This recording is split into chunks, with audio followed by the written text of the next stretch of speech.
I think there's a lot of confusion. I know there's confusion even for me, and I'm a small business owner. Um, the difference between, say, personal licenses and licensing of the business, right? So if I'm a Hmm. hair salon, I may have to have my license as a licensed cosmetologist, right?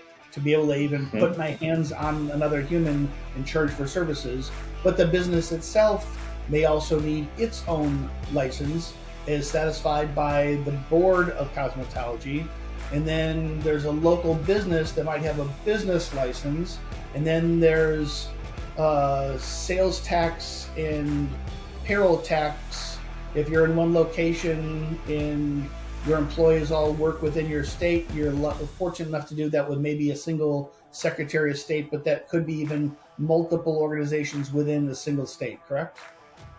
Yeah, absolutely. So I'm really glad that you brought that up, the difference between an individual and a firm license. Okay.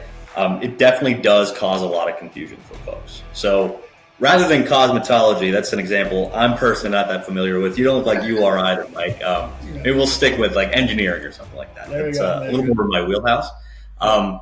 Yeah. When an engineer, when their firm wants to do business in a new state, they'll follow the same process we've been talking about, right? You get your Secretary of State registration in place generally, so you can bid on jobs there, and you'll then quickly follow that up with a firm license, so that you have a license to do business as an engineering firm in that location.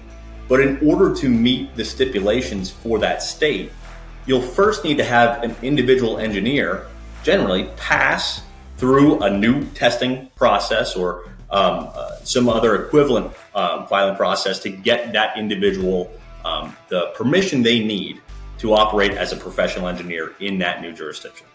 Right. So now you've got this individual who holds a license, probably in your home state, and the new one that you're targeting. They're what's called the engineer and responsible charge, or they'll have their license on the line, so to speak.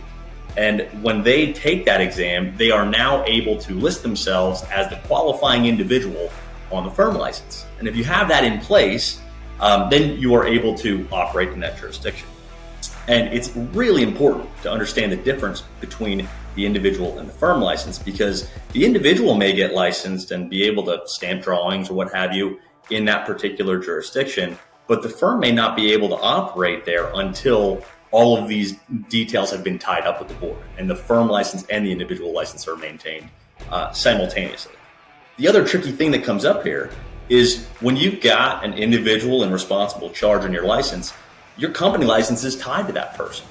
So if that individual were to leave your firm or retire or go into another line of work or let their license lapse, that has implications for your own license. And so your firm can lose its ability to do business if your individuals are not keeping up to date with their responsibilities, doing their continuing education hours, doing the license renewals on an individual basis.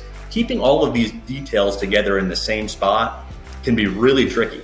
And this pattern that we've established here for engineering is not unique to that industry. It applies across lots and lots of different regulated industries. So having a spot to keep it all in one place makes life much easier for organizations who operate in these regulated spaces.